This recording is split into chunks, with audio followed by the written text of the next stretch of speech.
Hello, everyone, and Merry Christmas to you all.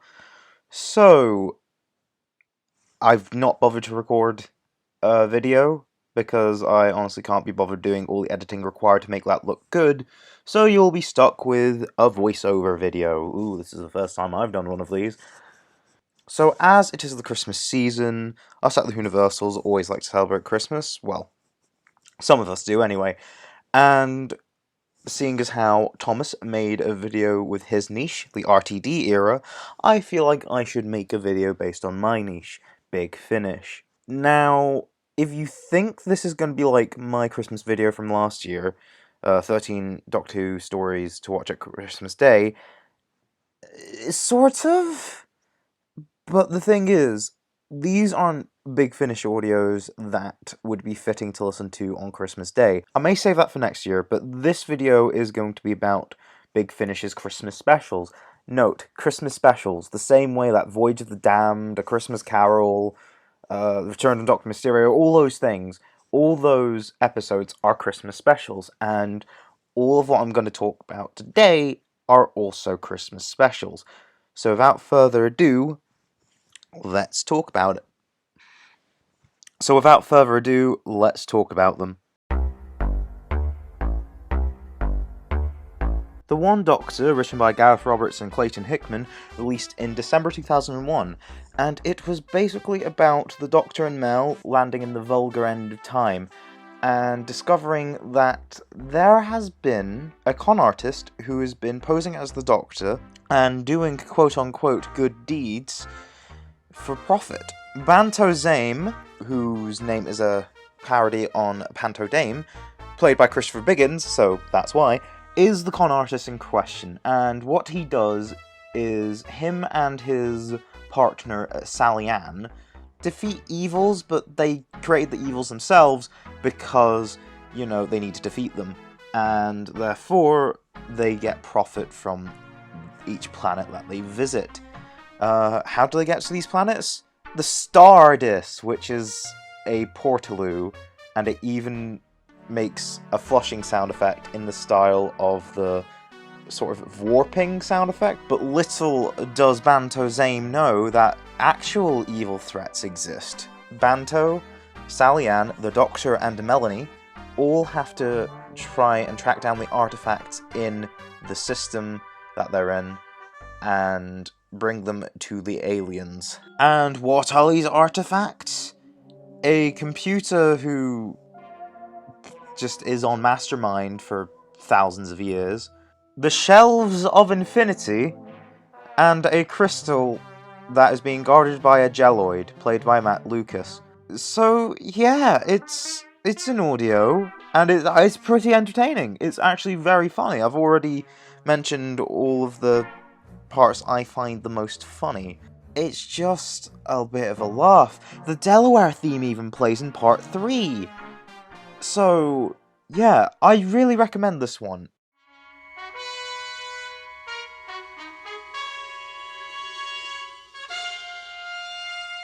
Bang Bang a Boom was also written by Gareth Roberts and Clayton Hickman for December 2002, and it stars Sylvester McCoy as the Doctor and Bonnie Langford as Mel, so this is very different from the Sixth Doctor and Mel, but it's still got Mel, so you can tell it's very much going to be a pantomime type thing. So this time, instead of being a parody on Doctor Who itself, they decided to parody Star Trek. And also Eurovision for some reason. Yeah, this is very weird. It's also a murder mystery, so they land on Dark Space 8, and the Doctor assumes the role of captain for somehow, and this space station is holding the Intergalactic Song Contest, which also is sort of acting as a sort of peace treaty. However, things aren't going well, as Golos and Angvia are not very good friends. It does honestly, from what I've seen of Star Trek, feel like very much... I could definitely see this in the Next Generation, but out of the 90s Star Trek shows, that's the only one I've seen. I would assume it's more of a callback to Deep Space Nine, despite never seeing it. There's also a character called Logan, who is very much meant to be a parody of Terry Wogan. He's more important than you might think, and that's all I'm gonna say. And there's also Earth's singer Nikki Newman is just there so Mel has someone to speak to for most of it. He's a nice parody of teen crushes, if that makes sense. Like, teen pop star idols. You know, like your Justin Biebers and all that. Overall, it was a nice audio and it had a nice cast. Now, I saved mentioning the price of The One Doctor and Bang Bang Boom until now because they're both £3 to download from the Big Finish website. It's because they were in the first 50 audios. Hello guys, Matt from the future here. I was originally going to go on a tangent about a particular author of these two stories and how it may be controversial if you may decide to go and listen to them yourselves. I've written a comment and pinned it down in the comment section, so if you want to read more about that, then I suggest you do. And back to this backdrop. So, Irish Wildthyme's not really been mentioned that much on this channel, so I'll give you a brief debrief.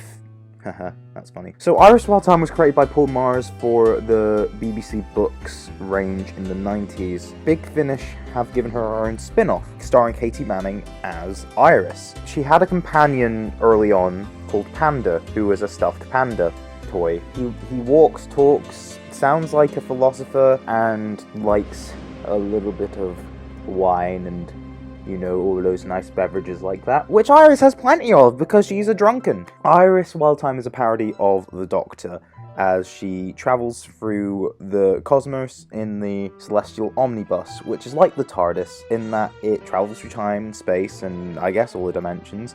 It's smaller on the inside, it looks like a double-decker bus on the outside and the inside. Anyway, to the Claws of Santa. At this point, something bad happened to Panda. She's having a drink at this Cosmo Mart place, and she hears just a normal toy that sounds and looks just like Panda. They've been mass producing these things, and Iris teams up with a security droid to try and get to the bottom of this.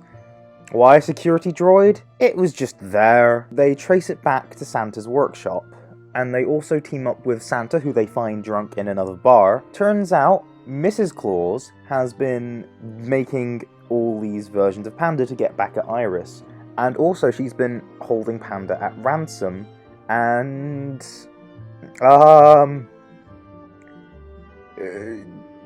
her and Panda became a thing. Not by Panda's choice, he was drugged. And the plan was to send all these toys to every single Christmas in the universe, and they have temporal bombs inside of them which will revert people back into babies. So yeah, the story is great, it's really funny, there's a lot of Christmas puns in there. My favourite being when Mary Claus, or Merry Christmas, that's her name, she called Iris a ho-ho-ho. It is really funny. Some standout performances other than Iris and Panda are, well, the service droid played by Conrad Westmass. He's really funny. It's like, he sounds like a farmer as this service droid. And another one is Scott Hancock as one of, well, Mary's elves. One thing I should mention, it's written by Cavan Scott and Mark Wright, who are famous for writing some really bleak and depressing Doctor Who stories, such as Project Twilight, Project Lazarus, Project Destiny, and other things that aren't the Project series. So this release is about £8 to download from the Big Finish website.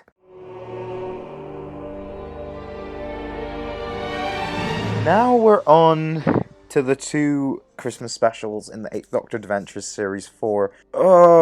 Death in Blackpool was the first episode of Series 4, and it was definitely meant to be more of a Christmas special, as this episode was released much earlier than the rest of the season. So this was, again, December, and in 2009.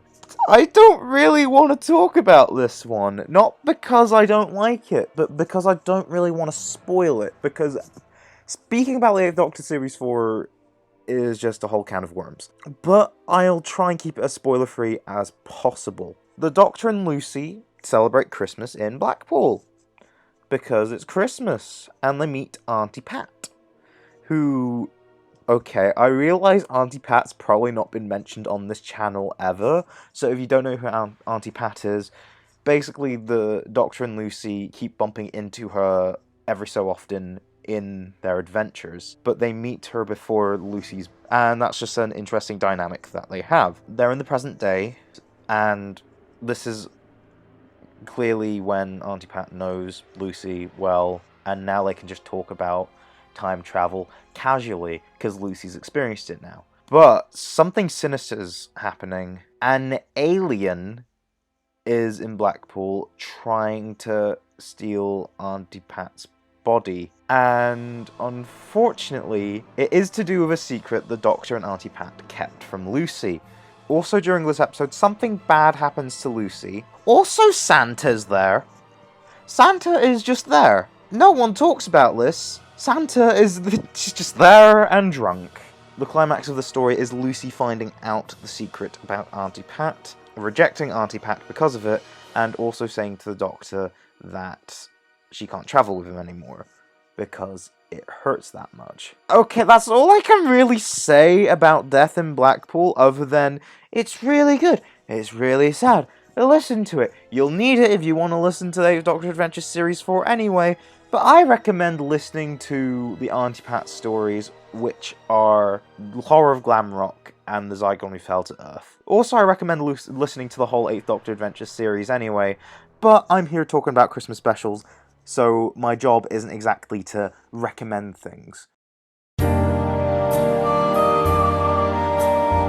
So, 1 year later, this release just so happened to coincide with Christmas, I guess? Instead of being written by Alan Barnes like the last Christmas special, this one was written by Mark Platt, as it was a sequel to his story, An Earthly Child. Okay, this follows on from Resurrection of Mars, so minor spoiler, Lucy sort of joins the Doctor again. Yeah, that's what happens, that's all you need to know.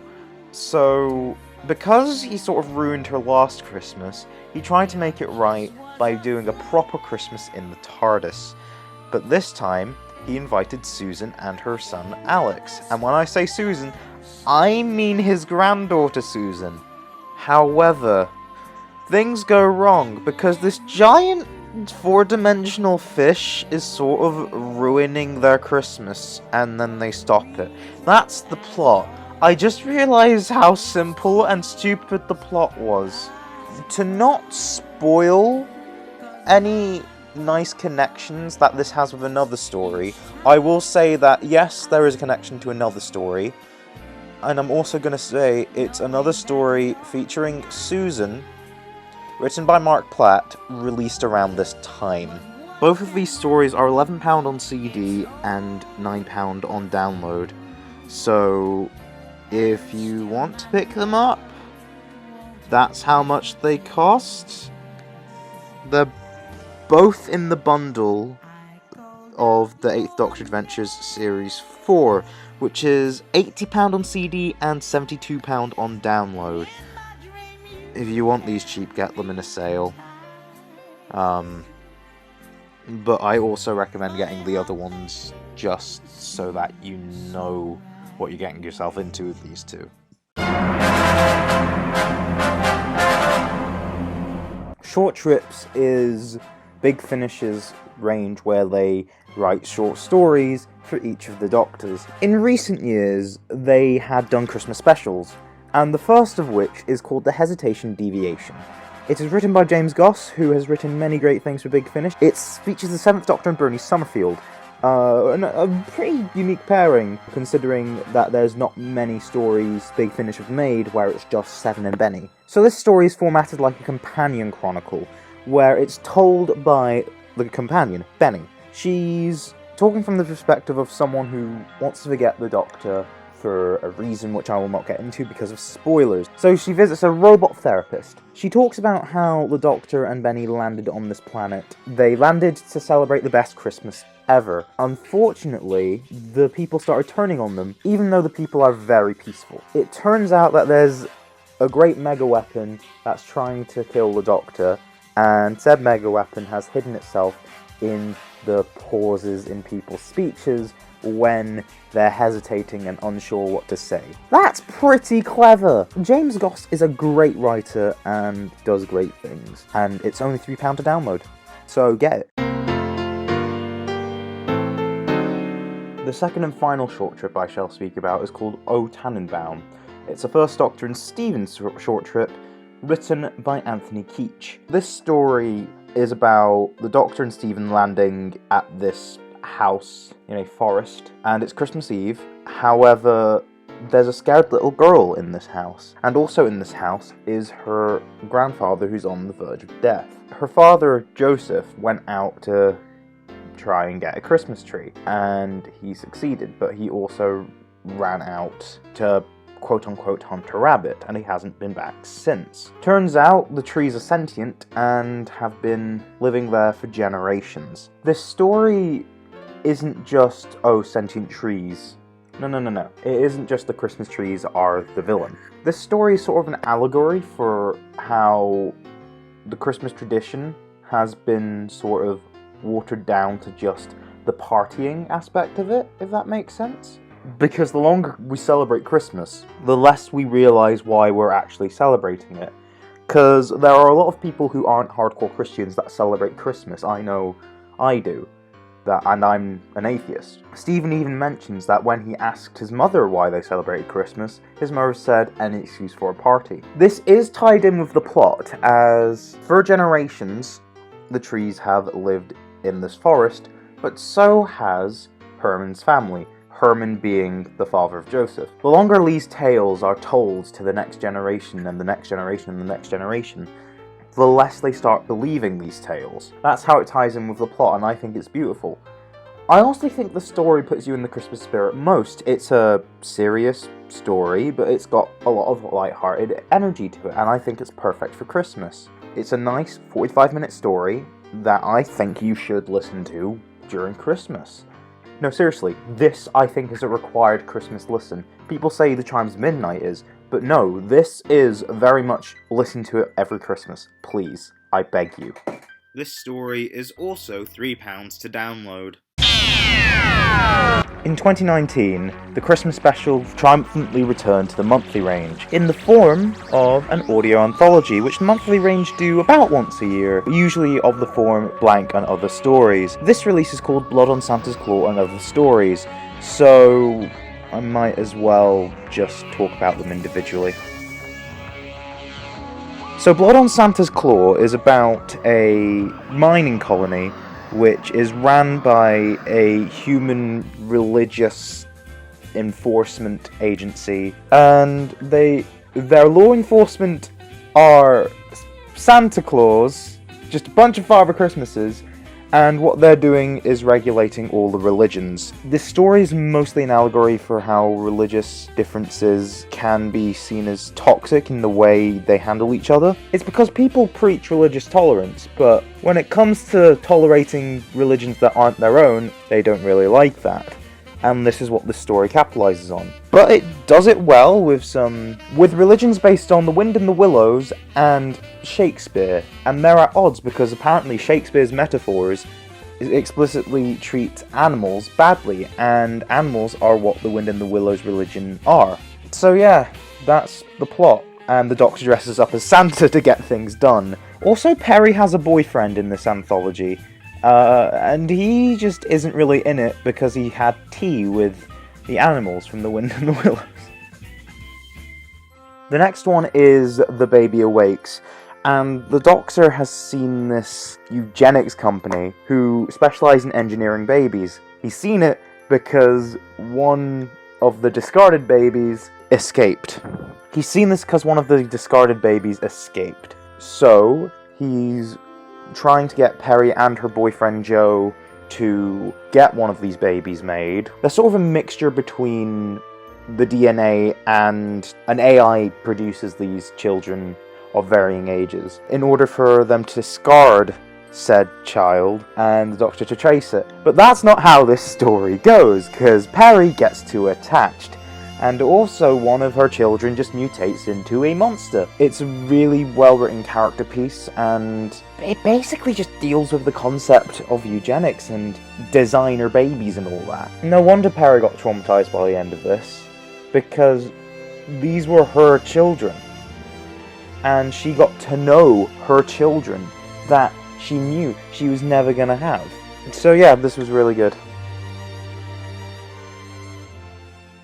Oh, I wish it could be Christmas every day is the third story in this anthology, and basically the Doctor and Perry and Joe land on this sort of prison ship. The prison's whole thing is that it was celebrating Christmas every day, as it didn't receive any orders to not do that after they celebrated Christmas. So it's basically a one big Christmas party. Now, this story doesn't necessarily focus on that. That is important, however, this story ends on a cliffhanger, which is followed through in the next story. The story actually focuses on Perry and Joe's relationship, where Joe isn't really wanting to travel in the TARDIS anymore, because Perry and the Doctor just keep on trying to help people out. Joe joined the TARDIS just to have fun, not to have to do good deeds all the time. It's a really interesting concept, you know, having an arsehole as a companion. But yeah, that's essentially it. It's a good little character piece that has an interesting concept. So, Brightly Shone the Moon is the final one, and this one's going to have some spoilers, so if you don't want spoilers from here on out, click off the video. It ties up all of the loose ends from the previous stories, well, the loose end from the previous story, i.e. the cliffhanger, but also has elements from all the previous stories as well in this release. So it turns out that the villains were the Weir Lords, and the ship they were on was a prison ship for them. The Weir Lords are basically werewolf Time Lords who fought in the Great Time War against the vampires. They want revenge on humanity for disgracing them, but it turns out Joe was a Weir Lord this whole time. So when Perry tries to get him out of an airlock, they end up in this forest garden thing, and Perry meets up with her children from The Baby Awakes. Overall, this is a good conclusion, a satisfying end to the set. I would say it's probably the weakest one, seeing as how it's there just to tie up everything together in a nice bow. But I still think Blood on Santa's Claw and Other Stories is a release worth getting. Also, all of the pseudonyms used by the writers for stories 1 to 3, yeah, basically, it's no secret that Nev Fountain was the one that wrote all of these. Blood on Santa's Claw and Other Stories is £15 on CD and £13 on download. So, that's all Big Finish Christmas specials. If you want to get any of these, go onto the Big Finish website and type in their search bar and you'll be taken straight to them. Now I've filled the Christmas special shaped hole in your heart. What are your thoughts? Are there any I've missed? Comment down below if there's any other Big Finish Christmas specials out there. And before you say stuff like The Chimes of Midnight and the Krampus two-parter from Ravenous 2 and the Paul Spragg short trips, no, they're not Christmas specials. The former aren't because they weren't released at Christmas, and the latter aren't because they weren't made for Christmas. That being said, comment down below and remember to like, subscribe and share and ring the notification bell to catch every new upload. This has been my last upload for the year, so I must thank you guys for watching, and Merry Christmas and have a Happy New Year. I'll see you in 2020. Goodbye.